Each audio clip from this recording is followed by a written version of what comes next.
Hey, and welcome to the Systems Boutique podcast. I'm Dr. Raymona H. Lawrence. Most people just simply call me Dr. Raymona. I'm your systems stylist and your business operations expert, and I'm here to help you build a high-end boutique-style back-end that creates ease and scalability for you without sacrificing the luxury experience your clients absolutely deserve.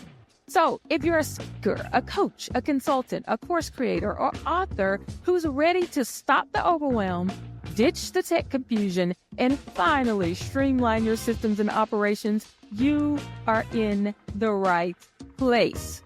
Each week, I'll bring you actionable strategies, expert insights, and behind-the-scenes business systems and operations insight to help you scale with ease, efficiency, and absolute excellence. So grab your notebook, your favorite cup of coffee or tea, and let's get to work. Welcome to the Systems Boutique, where systems meet style.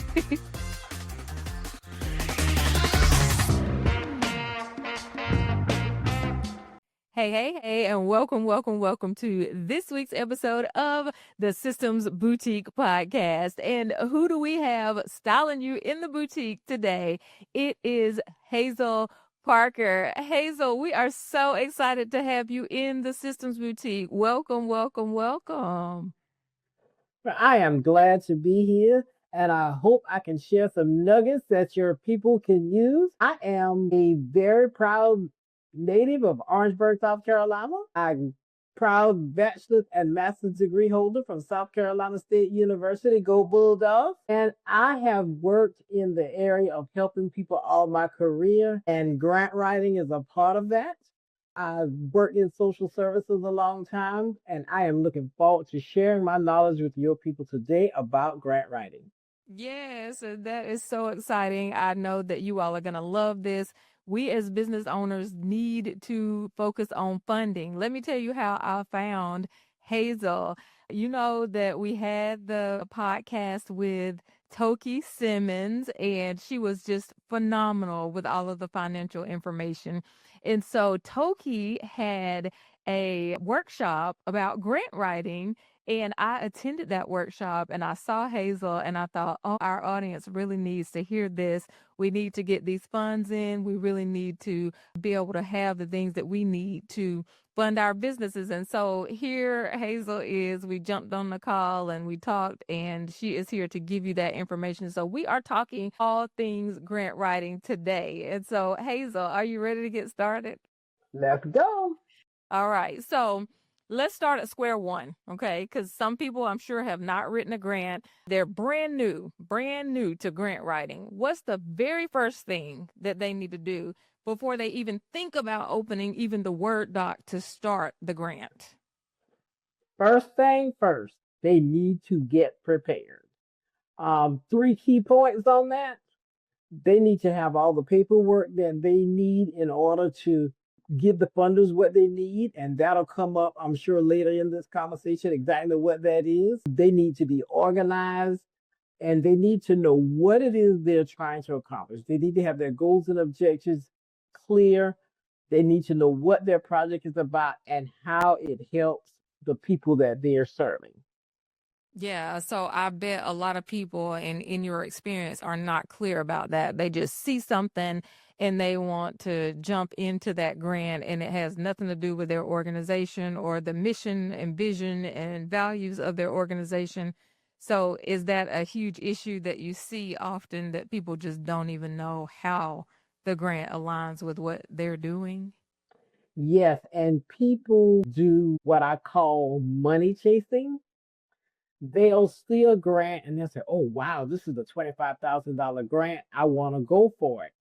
And it may not be aligned, but then they try to tweak what they're doing to fit the grant. You should never do that. It needs to be a fit as is. And the best way to find that out is to read that RFP carefully. So tell us what RFP means. That's the request for proposal. That's what funders put out in order to solicit grants. And they call them different things. Sometimes people just put out a call to action or a call for proposals, but basically they're all requests for proposals. What they're Okay. doing is soliciting. Okay.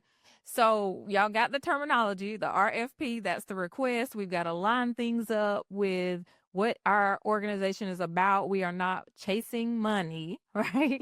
So all that in the first minute, we've got it. Okay. So Hazel, so many speakers and consultants, they think that grants are just for nonprofits.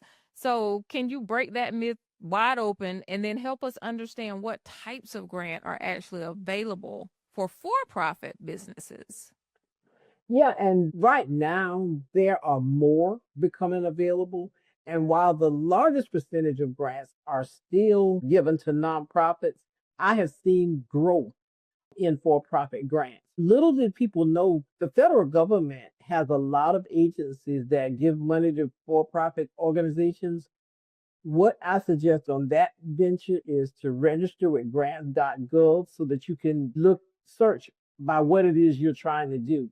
And they'll actually send you lists that seem to fit. Again, the main thing is read the eligible applicant section of the grant, and it'll let you know whether a for-profit is eligible. But also you have foundations, corporations, you even have state and local governments. You have places like, say, FedEx and Walmart. All these people provide grants to different kinds of organizations. And whether it's a fit or whether it's for profit, sometimes you have to dig a little bit to figure out whether your organization is eligible. But in the local community, sometimes you have workforce type grants where they're looking for people who can do workforce type trainings. So if you have knowledge you can share that can upskill or retrain people, those grants are a lot of times open to for profits as well. But you just have to kind of dig and look. But yes, they are out there. Okay, so you said grants.gov. Is grants.gov just for federal grants, or do they have different types of grants on grants.gov? That is a federal government grant site. Once you start digging around, you may find sometimes you have things within your state that you can do. Grants Watch is a very good place to look for grants. It is specific by state. You can branch out, but you can sign up for Grant Watch and it will tailor it to your state. You sign up by state and you create a profile of what you're looking for, and they'll send you emails frequently. I'm not sure how often, but at least weekly. And they do all kind of grants, whether they're for profit, nonprofit. It gives you all kinds of grants. Okay, so grants.gov and Grants Watch are the No F. Watch. Yes. Okay. Grant Watch. All right. Perfect. So here in the Systems Boutique, of course, we're big on systems over stress here. And so what does it mean for a business to be grant ready? Because this is something that you talked about in the very first question that I asked you. So what does that even mean? What are those foundational pieces that need to be in place before you even start applying for the grant? Being ready is all about, as the old folks say, having your ducks in a row. Okay. So you need to have since it's a business, hopefully you have a detailed business plan. And in my opinion, when writing grants for a for-profit business, that business plan should have a lot of the information in it that you'll need.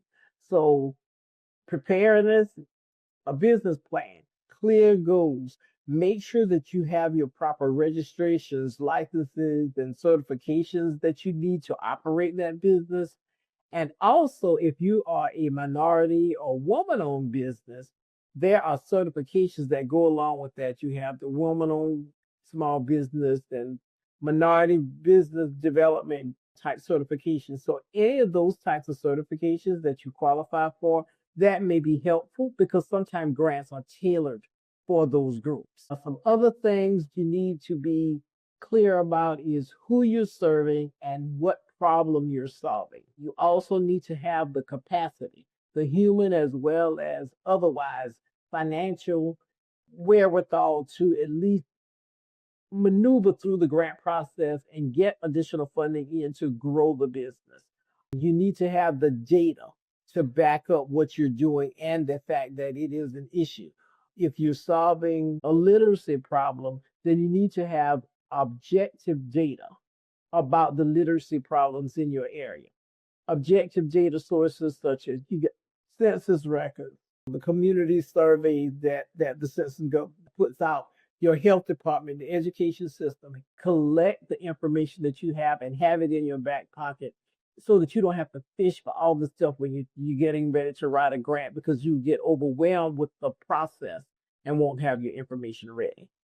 And what are some of the big mistakes that you see when you see people with their information? Is it that they are missing a lot of the pieces of the business plan, or is it that they're missing some of the other pieces of data? Like, what do you see when you are looking at people's grants? What is the main thing that you see that's lacking from that data? A lot of times people don't do a good job of having the objective data in a way that really highlights the problem and highlights how they can possibly make a difference. When grant reviewers do not know your story, they may not know your community, they don't know what your business is doing. So you have to be very, very clear about that. You have to paint that picture for them. So I see people not making the picture clear enough and probably causing more questions on the part of the reviewer than they're providing answers. They be like, well, no, I'm not sure what that means. Because I've reviewed grants, I've been with grant review teams for the Department of Education for a number of years, and you can sometimes get the intent, but when you're reviewing a grant, it needs to be clear what the person is doing. It's not about you trying to figure out what they're trying to do. They need to be able to tell you that clearly. And I see people not being able to tell their story good enough.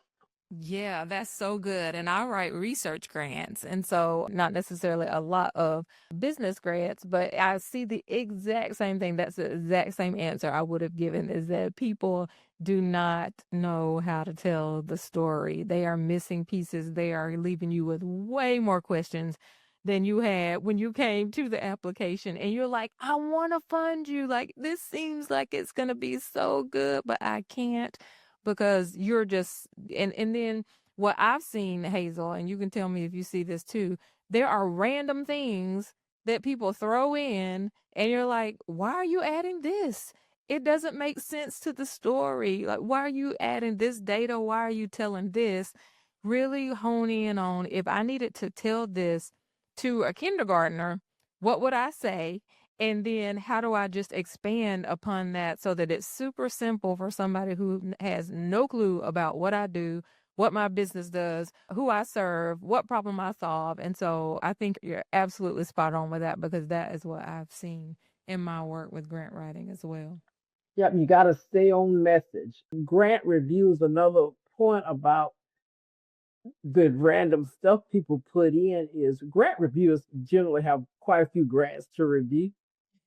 So just tell them what they need to know. Tell them what they asked for and spell it wrong. Yeah. So let's go inside the grant itself. So, can you walk us through the main sections of a typical business grant application? And so, what's really being asked in each part, and just help us with that structure and how we can make sure that we answer each section properly. Okay. The sections of a grant are not holistically different between for-profit and nonprofit grants. There are a few key things would be like because it's a business, there may be more stuff about market analysis and marketing strategy than would be in a nonprofit grant. But that stuff should be in your business plan anyway. So to start, there you have an executive summary or an abstract, same thing. And that's just a very concise overview of the entire project, of your entire proposal. What's the problem? What's your potential solution? What are your goals? And a little bit about your budget. But basically, to solve this problem, we are seeking $25,000. Just a simple statement about the budget, not details. Your executive summary should be done last because it's a summary of what's in the project. You do that last, and it really needs to be relatively short, two thirds of a page or so. Just a really good succinct paragraph. They're going to ask about organizational background. So the organizational background is information about your capacity. They want to know what your experience is. What have you done in this realm? Do you have experience that you can convince us that you're going to be a good steward of this money? They have a problem statement. That's where you take those good objective data that you collected and make a clear picture of the problem. And you want the problem to sound bad because you want them to be convinced that you really need this money. So you need some good data to talk about the problem and the needs in your community, going a little bit into how that might be addressed through the grant. The big piece is the project description or the approach. And that's where you're telling your story about how you're going to solve the problem. It's the who, what, when, where, and why. Who you serving, how many you serving, how you going to do it. So that's the story of how you're solving the problem, your activities and whatever else that you're going to do. You have to give them your goals and objectives. And I always recommend using SMART goals because they're specific, measurable, achievable, relevant, and time bound. Because that will give them a clear picture of this is going to be done. Okay, this is what they're doing. It is achievable because it's a reasonable timeline. It's relevant to the problem, and they're going to do it by this date. So SMART goals are always good. Then you have to tell a little bit, you have an evaluation plan. How are you going to know that you have achieved those goals? So you have to tell a little bit about how you're going to evaluate your project. And the budget is key. Your budget has to match what you're doing. It needs to be realistic, not over, not under. So if you don't know how to price something, get some information about what something might actually cost and rather than just guessing, because you need a detailed and realistic budget. That's what they're looking for. And then another key part that people sometimes don't think about is a sustainability plan. But every grant funder is going to want to know what's going to happen when this money runs out. If I give you $25,000, how's this program going to continue after you spend this $25,000? And a lot of times people, believe it or not, have not thought that through. So those are the big pieces. Those are the big pieces of a grant. And they're, individual funders sometimes ask for something else because they can, it's their money. If they may ask for something else. But basically, if you can develop a plan that has all of that in it, you're going to basically have what a funder is. And you're right. I have seen that with the sustainability plan. It's like, I'm really thinking about giving you this money because I want you to do something with it and be able to do something long term.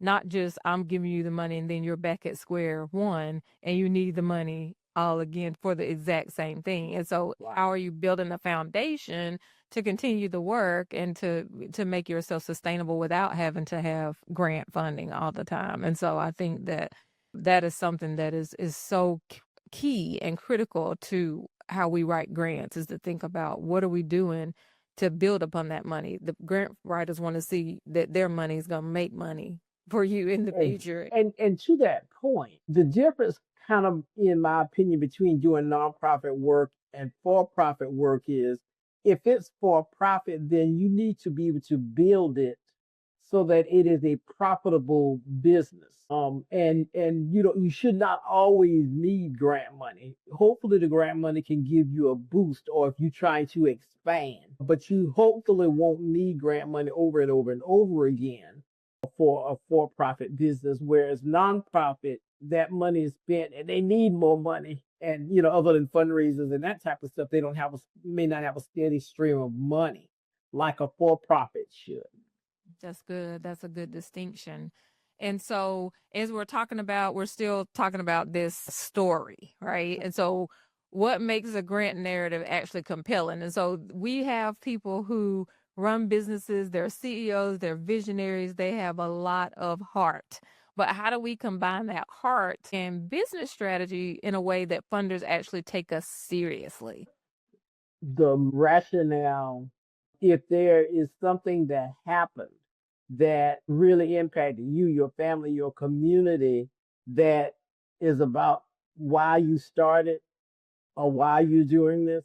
That's the hard part. But the rest of it, it's got to be nuts and bolts. You still got to have that data. You still got to be able to have good goals and objectives. You still got to write that good budget so you can weave in any stories that impact, that are relevant to what you're doing and how you're solving the problem. But make sure that no matter how sad the story, make sure you have that data. So that's kind of how you do that. You got to make sure you address that information accurately, and that you have that budget that fits what you're doing, because the pieces still have to go together, even if you have a sad story to tell. Yeah. And sometimes we lean heavy on the sad story and not so much on the data and the business plan and the true financial sustainability and all of the different operations and things that we have in our business. And so funders look at us and they say, "Oh no, I cannot give this organization money because they don't have the structure," right? Like what you said in the very beginning, they don't have the human resources, they don't have the business structure, they don't have the time, even based on what I see in their business. Because I've noticed that if I put into a grant and I say I'm going to be able to do all these things, but then I tell them I'm doing a million other grants and I have all these other things going on, they're going to say, "You don't have time," right? Even with that. And so these things are just absolute nuggets that you're giving us. And so as I was talking about time, let's talk about time. So from the moment that somebody finds a grant to actually hitting submit, how long does it really take? And so how should a newbie plan their time wisely if they want to submit a grant? Well, the short answer to that is it depends on when the grant is due. Because if you find a grant that's due in 2 weeks, then you got 2 weeks. Yeah. But in actuality, if you're a newbie, going back to your newbie, if you're a newbie and you find a grant that's due in 2 weeks, you probably shouldn't apply. Unless you really have an expert that can help you, that's going to be tough, especially if you have not got all of your ducks in a row. If you don't have all that structure and your plan and your goals and objectives and a draft at least of an approach and budget, if you don't have that stuff in place, a short timeline is going to kill a newbie. So if you find a grant that's due in 2 months, sure, you probably got time to really work it out. So that's, like I said, that's really the short answer to that. But what I advise people to do is to develop a timeline based on when the grant is due. All right, so let's just say it is a reasonable timeline and you got 2 months. So today? We'll just say it's June 1st. And you have until, say the grant is not due until July 31st or August 1st, something like that. Well, you start your timeline and see what all you have to do. You list all the tasks that you have to do, and then you back it in from August 1st back to the day. Okay, then that way, let's just say you need to submit it by July 30th so that you got a couple of days. So you back and say, okay, I need to have it ready for submission. So the last step is to make sure I got it edited. So I need to back up. So a week before that, I need to do my editing and putting it together. And then you back up again. I need to get I got the approach done, and I need to have the budget done a week before that. So you have just kind of back into it based on when it's due and develop your timeline backwards to the current date. And it sounds like you're backing the sections out. And so you said budget, then approach, then each one of the different sections. And so you're doing that maybe weekly or? It depends on how much time you have before it's due. And if you have some help, you have to give those people a time frame to get that stuff to you so that you can get it in. If I say, "Oh, Jackie, can you help me with my budget? You're so good at numbers," then I need to tell Jackie can't do the budget before I give her the approach of what we're doing and how many staff I need or how much supplies I need or what activities I'm doing. So that means that approach or the project descriptions are going to have to be worked on early enough that we can finalize that budget, tweak it, and have it ready. So yeah, you have to back up, and things have to be done simultaneously. You can't do it in order because remember that executive summary. Once you get everything done, you need to do that executive summary last so that you can summarize the whole thing. So you have to do things simultaneously, but you still have to have a deadline for everything so that you can get it all done. Yeah, that's good. And so as we were talking about that, I was thinking about this, we love a well organized back end. Okay. So when we think about the documents and the things that we need, because in order to get a grant, even with the most experienced grant writer and a person who's gotten millions of dollars of grants, you have to have stuff together already. If you're going to submit something that's due in 2 weeks or even in a month, it just takes a lot of time. And so when we think about what documents every entrepreneur needs to keep on deck when a grant comes up, and so they're not, up at 2 a.m. trying to get this done, what are those documents so that we have this grant writing toolkit that we're ready with? What I tell nonprofits and for profits, what I tell them is you need to create what I call a boilerplate grant package. Whether you are applying for a grant right now or not, if you think you might want to apply for a grant, you need to have this boilerplate package put together. And the key documents for that are your business plan and any licenses or certifications that you have. And then letters of support. And you may have to have those letters updated as you go along, but you need to have a few in your back pocket that you can have. You take those documents, and like I say, for a for-profit business, basically your business plan is going to should have almost everything in it that you're going to need for a grant. But what you can do is in this boilerplate, go ahead and develop a strong cover letter, just talking about the issues that you're handling and what your proposal is on what your project is going to be to handle that issue. You don't have to get into budget and that kind of stuff because the letter is going to need to be customized every time you use it. But have a kind of a template of a cover letter ready. The executive summary, of course, you're going to do at the end, but your business is your business and you know what you do. So you can kind of summarize what it is that you're gonna do. And go ahead and put together a document that has the goals and objectives and the actions and types of things that you're doing. Because as I said in the beginning, you're not gonna chase money. So what you're doing isn't gonna change. So you should already be able to highlight what the problem is you're solving and what your approach is to handling that, kind of like the sustainability should be, once we get this grant, we're going to it's going to help us do marketing and get us, more profitable, whatever. Those things, just highlight those things, get them written down, and then proofread it and edit it. And then every time you apply for a grant, you pull out that boilerplate, make whatever changes you need to it, and get it out. If you have that, that's going to save you a whole lot of time. The key thing, though, to remember about doing that boilerplate is every time you apply for a grant, make sure that stuff is updated. If some time has passed, if you apply for a grant today and you send it and you find another one in a week or two that you can apply for, you probably can basically use the same thing. But any data that you have, let's say you apply for a grant now and you don't apply for another grant for 3 or 4 months, you need to check those data sources because sometimes that stuff may be updated since then. If it's data, say, from the health department or education system or something, they may have updated that at the end of a quarter. They may have updated that information. So as you use your boilerplate, that's just your reminder of everything that you need. But again, every time you apply, make sure that whatever is in there needs to be updated. Okay.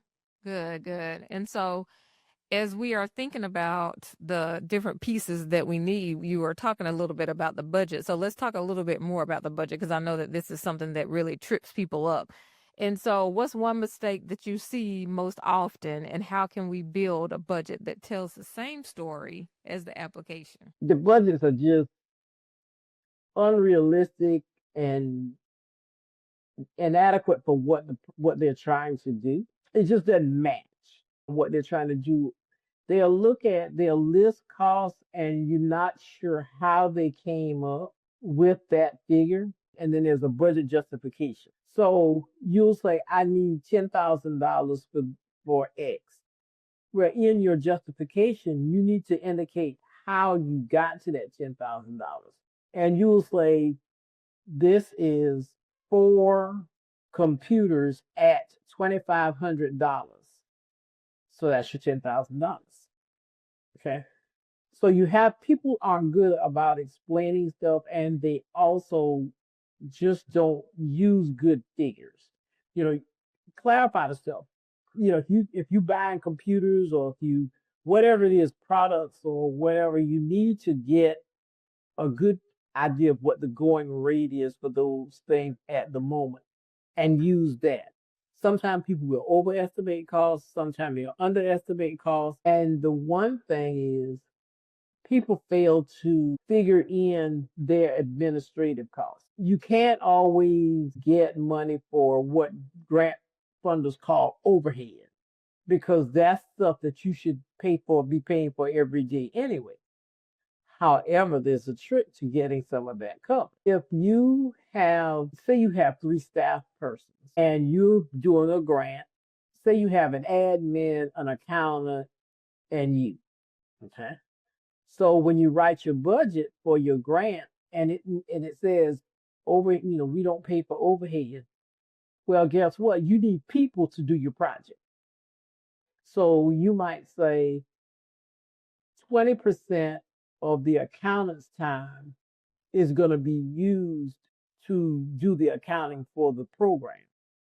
So if your accountant made $20,000, then 20% of that is $4,000. So you could pay $4,000 of salary out of the grant.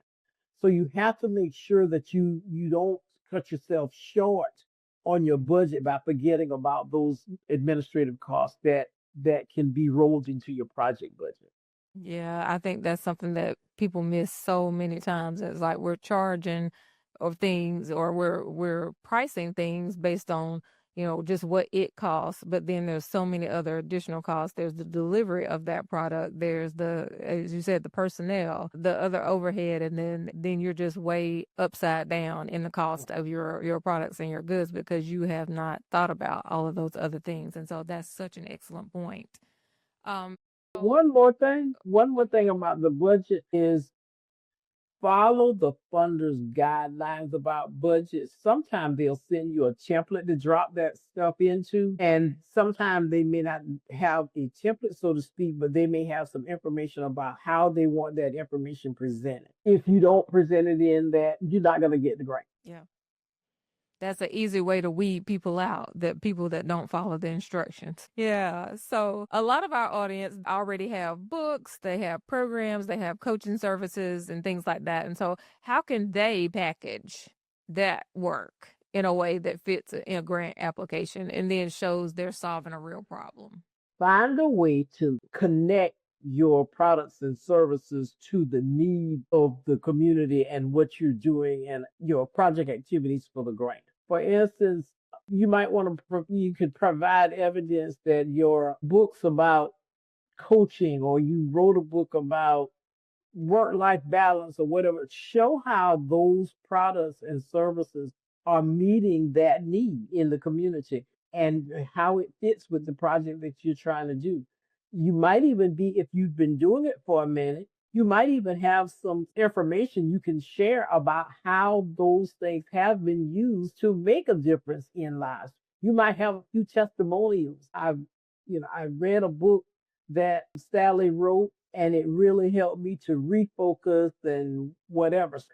Testimonials are a good personal, hard way to put information into the grant, but just show how your products and services are helping to solve the problem, and how they are used by your clientele to make their lives better and solve those problems. And then again, on the back end, if you've got some good data or information or testimonials where people can show that it has helped you write that in your grant. That's good. That's good. And so when we're writing a grant, just say somebody didn't get it, right? And so they applied, they didn't get it. What now? So how do you bounce back from a no? Because, we don't like rejection. And so if you have that no, and then how do you use that same content to even come back stronger next time you write the grant? First of all, hold your head up. Grant writers can't be thin-skinned. You're going to get more no's than yes. So the first thing to do is read what they sent you. Read the letter that they sent you.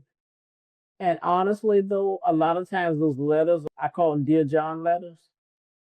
They are mail merged that they just put every different applicant's name on. They don't really tell you anything. But even if you got a letter, whether you got a letter like that or whether you got one that was a little bit more detailed, look and see. Oh, they say if I have questions, I can call Jane Doe. Call Jane Doe. Okay.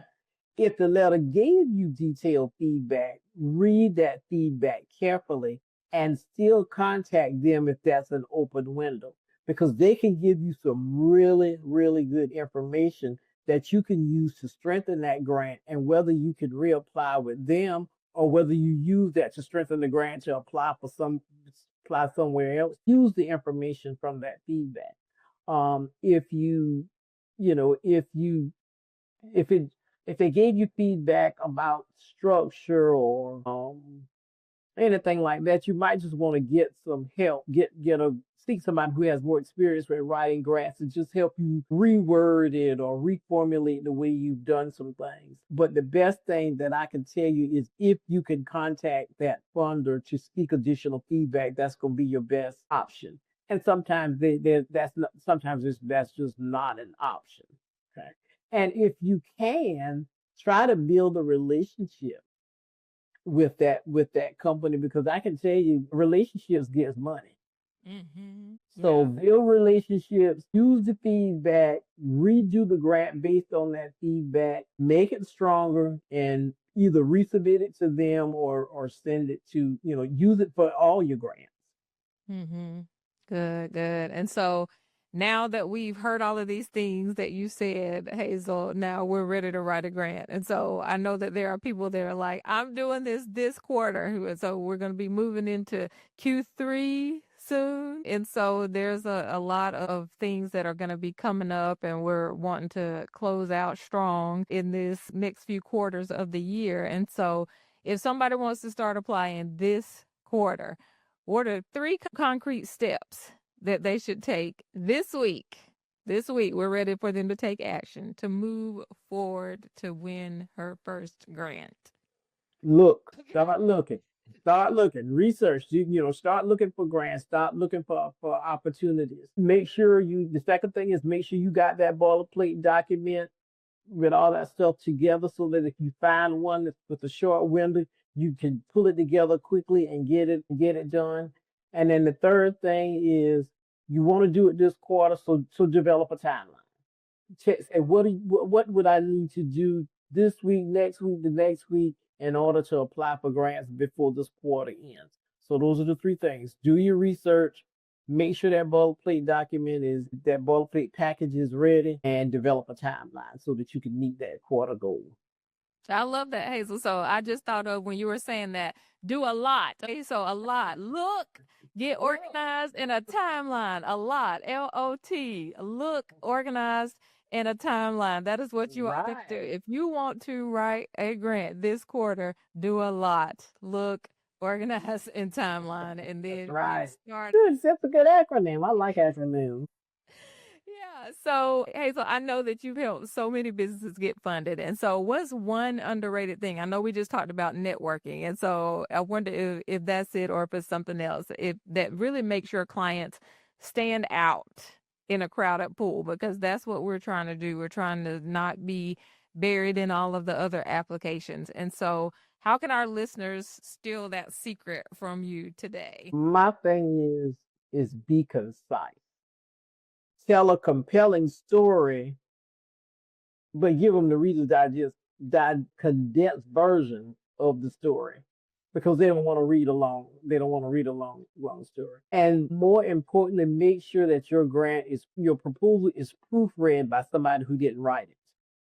If you had 3 or 4 people helping you, give it to somebody else, because when you're reading something that you wrote, you read what you thought you wrote. That's so true. That is so true. You have to remember that the people, the reviewers who are reading this grant don't know your story, don't know your people, don't know your community, don't know your business. Okay?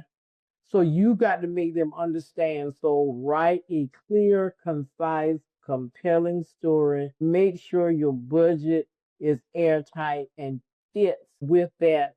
And make sure your strategies are a little bit out of the box. Because if you do the same thing everybody else is doing, why should I give you money? Mm-hmm. Yeah, that's so good. Hazel, this has been an amazing masterclass from start to finish of how to get a grant for our audience. And I know that you all need to put this on replay and listen to it over and over. And Hazel, I know that people are going to want to stay in touch with you. So tell us what's coming up next. How do we stay in touch with you? How do we use your services? Tell us how to plug into all things Hazel Parker. Well, my email address is hazel@parkerinstitute.com. They can always shoot me an email and ask a question, or see what I got going, if they can talk to me, that kind of thing. My telephone number is 803-614-0932. The best way to contact me initially is to send a text and say I'm interested in grant writing or whatever. If you send me an email, put something in the subject line to let me know that you're seeking a grant or seeking information about a grant, because I get so much email. I don't want to delete your email because I don't know who this person is.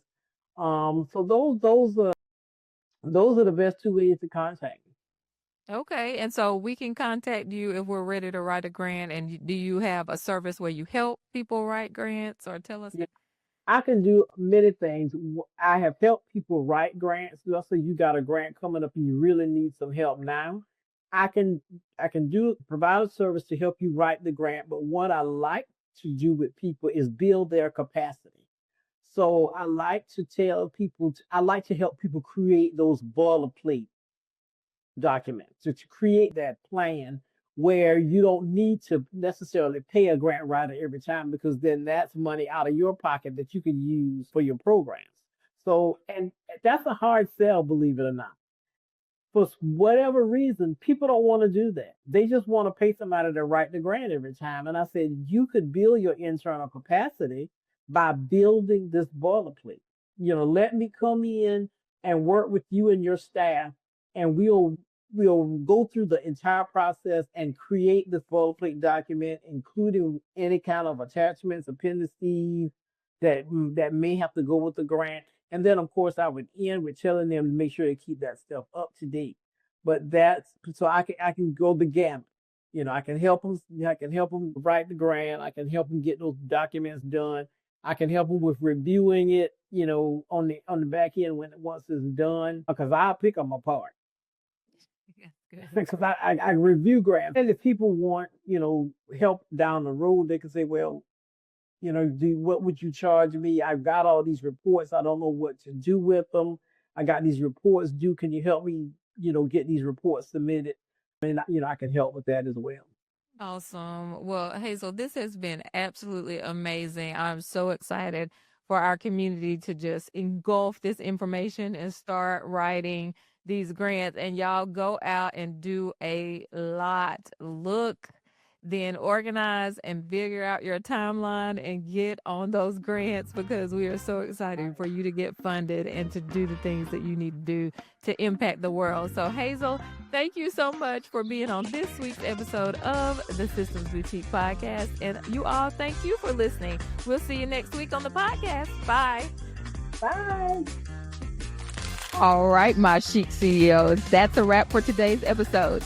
If you found value in today's conversation, do me a favor. Subscribe, leave a review, and share this episode with another star. That's a speaker, a teacher, an author, or a coach who absolutely needs it. And hey, if you're ready to finally get your systems together, let's chat. Head over to thesystemsboutique.com/strategy to book your systems style strategy call, where we'll map out your perfect business back end.